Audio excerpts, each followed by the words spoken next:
30대 중반 평범한 직장인인 나는 그날까지만 해도 내 인생이 이렇게 뒤바뀔 줄 몰랐다.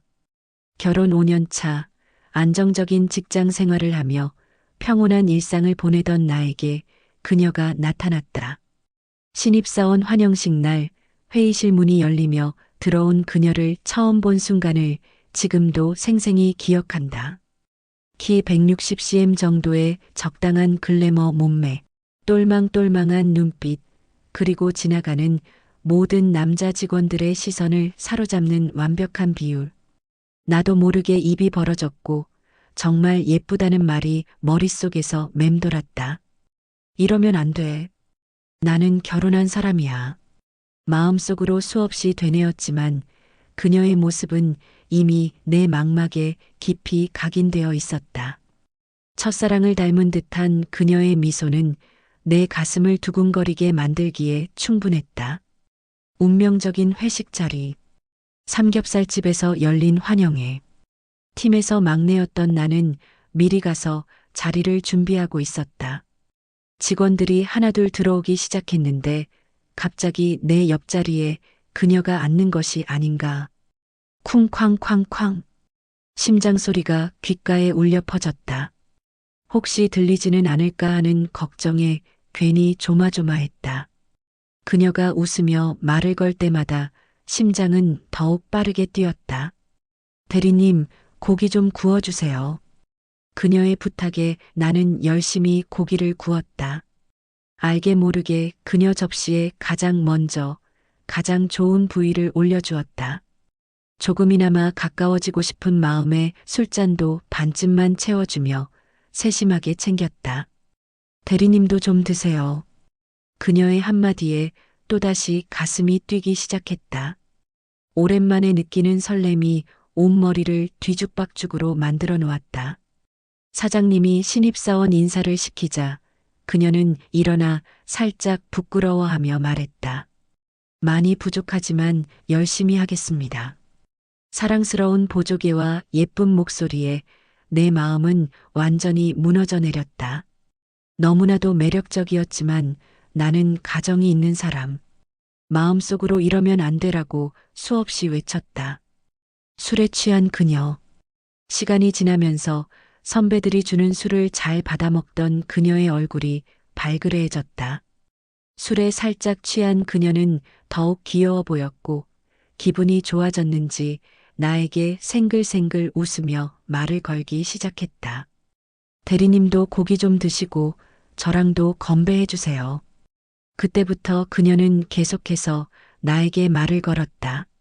술까지 따라주며 나에 대해 궁금한 것이 많았는지 이것저것 물어보았다. 결혼하셨다고 들었는데 대리님은 어떤 스타일을 좋아하세요? 내심 기분은 좋았지만 이러면 안 된다는 생각에 더 이상 깊게 생각하지 않으려 노력했다. 착각하지 말자는 주문을 마음속으로 외우고 또 외웠다. 2차 노래방에서의 밀당. 1차가 끝나고 사장님의 제안으로 노래방에 갔다. 나는 노래를 잘 못해서 구석에서 맥주만 벌컥벌컥 들이켜며 흥만 돋우고 있었다. 신입 직원 한 곡 해봐. 사장님의 주문에 그녀는 흥을 돋우려는 듯 경쾌한 노래를 불렀다. 어린 나이에 사회생활을 잘해보겠다며 분위기를 띄우려는 모습이 너무 귀여웠다. 삼겹살집에서 쑥스러워하던 모습은 온데간데 없이 정말 잘 놀더라. 운명의 택시 안에서 2차까지 끝나고 나는 선배들을 챙겨보내며 뒤처리를 하고 있었다. 마지막으로 그녀를 택시에 태워보내려는데 그녀가 말했다. 대리님이 오늘 잘 챙겨주셔서 너무 고마워요. 나중에는 저희 둘이 술 한잔해요. 쿵쾅쾅쾅. 그 말이 머릿속에서 맴돌아 그날 밤 잠을 이룰 수 없었다. 와이프는 옆에서 곤히 자고 있는데 나는 오랜만에 느끼는 이 설렘을 어떻게 해야 할지 모르겠더라. 나중에 둘이 술 한잔 하자는 그녀의 말과 그때의 표정이 왜 이리 아른거리는지 감정을 주체할 수 없었다. 다음 날 운명의 메모. 다음 날 회사에 출근하니 내 자리에 숙취해소 음료와 함께 메모가 남겨져 있었다. 어제 챙겨주셔서 고맙습니다. 숙취 음료 드시고 힘내세요. 그리고 작은 글씨로 대리님, 오늘 시간 있으세요? 라는 메모까지. 메모를 보고 괜히 주위를 둘러보며 눈치를 봤다. 심장이 쿵쾅거리고 주체가 안 되더라. 나는 당황스러워 잠깐 흔들렸지만 양심을 잠깐 저편에 밀어두고 그녀와 술을 마시러 가기로 결정했다. 첫 번째 거짓말. 결정을 하자마자 와이프에게 전화를 걸었다. 여보, 나 오늘 형이 할 얘기가 있다고 해서 술 한잔 하고 갈게. 무슨 일이 있나? 목소리가 떨리지 않게 감정을 잡고 얘기하니 와이프는 흔쾌히 허락했다. 알겠어. 형님 만나서 얘기 잘하고 와. 거짓말을 해서 와이프에게 너무 미안했지만 오랜만에 찾아온 이 설레는 감정을 차마 저버릴 수 없었다. 그녀의 제안을 거절할 수 없었다. 첫 번째 둘만의 술자리. 퇴근 시간이 되자 그녀와 눈빛을 주고받으며 함께 술집으로 향했다. 처음에는 둘이서 마시는 자리라 어색했지만 술의 힘은 역시 대단했다. 어느새 서로 편하게 얘기를 하고 있었다. 그녀는 나를 오빠라고 부르기 시작했고 나 또한 말을 놓고 편하게 얘기했다. 우리는 서로 가까워지고 있었다. 처음에 봤을 때는 마냥 귀엽고 사랑스러운 이미지였는데 완전히 다른 모습이었다. 애교도 많고 굉장히 솔직하고 화끈한 스타일이더라. 와이프는 원래 성격이 무뚝뚝하고 조용해서 그녀에게서 볼 수 없는 매력이었다. 이러면 안 되는 걸 알지만 나는 그녀에게 자꾸 빠져들어갔다. 위험한 관계의 시작. 그렇게 우리는 술친구가 되었고 와이프에게 거짓말하는 횟수도 점점 늘어갔다. 회사에서 이상하게 소문이 날까봐 장소도 여러 곳으로 옮기며 계획적으로 직원들의 눈을 피해 만나고 있었다. 처음에는 그냥 좋은 술친구이자 예쁜 동생으로 지내려고 했다. 하지만 남녀가 친구가 될 수 없다는 말이 있듯이 우리 사이에는 점점 뭔가 야릇한 분위기가 생겼다. 동생으로만 생각하자고 했던 나의 다짐은 이미 쓰레기통으로 간 지 오래였다. 그녀가 이미 여자로 느껴졌다. 금지된 고백. 어느 날 그녀가 말했다. 오빠가 유부남이라는 걸 알지만 오빠가 너무 편하고 얘기도 잘 통해서 너무 좋아요. 그런데 오빠가 결혼한 사람이라는 게 저를 너무 힘들게 하는 것 같아요. 나도 솔직하게 내 마음을 얘기했다. 나도 내가 유부남인 게 너무 속상해. 너를 너무 늦게 만난 것 같아. 그렇게 우리는 썸을 타며 지내게 되었다. 너무 행복했다. 운명의 모텔. 어느 날 노래방에서 재미있게 놀고 너무 피곤해서 오늘은 집에 일찍 들어가서 자야겠다고 말했다. 그런데 그녀가 말했다.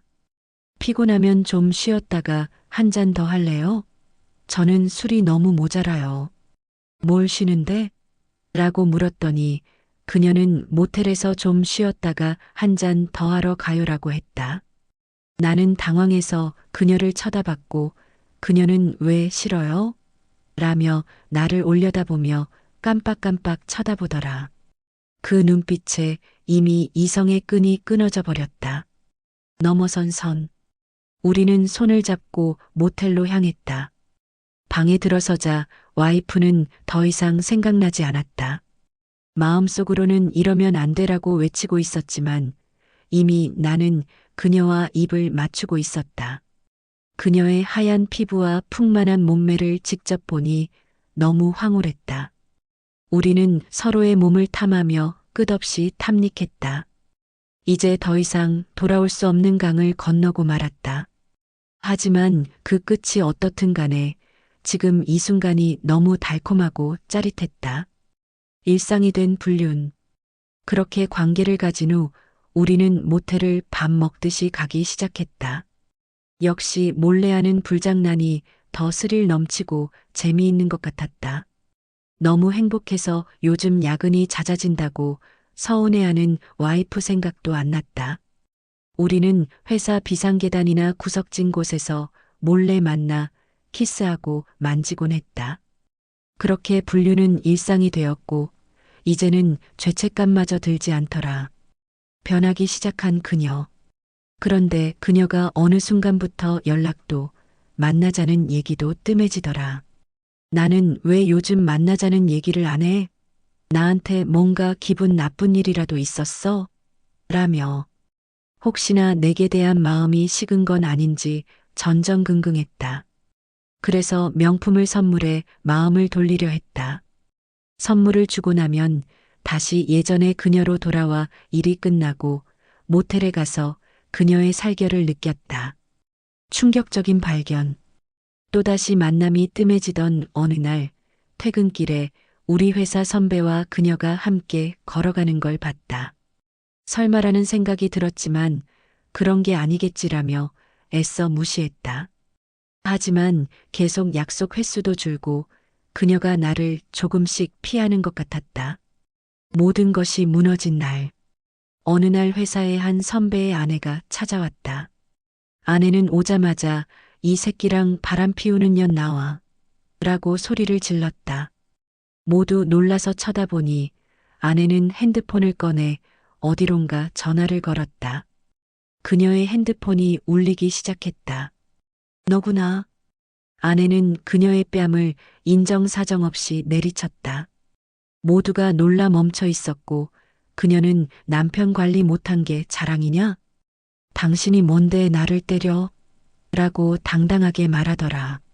아내는 흥분해서 너 내가 가만 안 둘 거야. 간통죄로 고소할 거야. 라고 악에 받쳐 소리쳤고 회사 선배가 아내를 끌고 나갔다. 그녀는 처음 보는 표정과 목소리로 뭘 그렇게 쳐다봐? 구경 왔어? 라고 소리치더니 가방을 챙겨 나가버렸다. 배신의 진실. 나는 가슴이 천길 아래로 내려앉았고 그녀에 대한 배신감에 가슴이 아팠다. 불륜을 저지른 죄책감보다도 그녀가 나만이 아니었다는 사실이 더 충격이었다. 더 충격적인 건 퇴근길에 함께 가던 선배가 아니라 다른 선배와 관계를 맺었다는 것이었다. 나중에 알고 보니 회사에서 그녀와 관계를 가진 남자가 나 말고도 여럿 더 있더라. 모두 하나같이 명품을 선물했었다고 한다. 어떻게 이런 일이. 나랑도 그렇게 자주 만났는데 다른 사람들과는 언제 그렇게 만나고 다닌 건지 이해할 수 없었다. 정신을 차린 후 선배 아내가 찾아와서 난리가 난 후 나도 번뜩 정신이 들었다. 내가 얼마나 어리석었는지, 얼마나 큰 실수를 저질렀는지 깨달았다. 하지만 아직도 가끔 너무 마음이 잘 맞고 말도 잘 통했던 그녀가 떠오른다. 그녀와의 달콤했던 순간들이 아직도 생생하다. 연락하면 답해줄까? 이런 생각을 하는 나 자신이 한심하지만 완전히 지울 수는 없는 것 같다. 금지된 사랑은 이렇게 아프고도 달콤한 독이었다.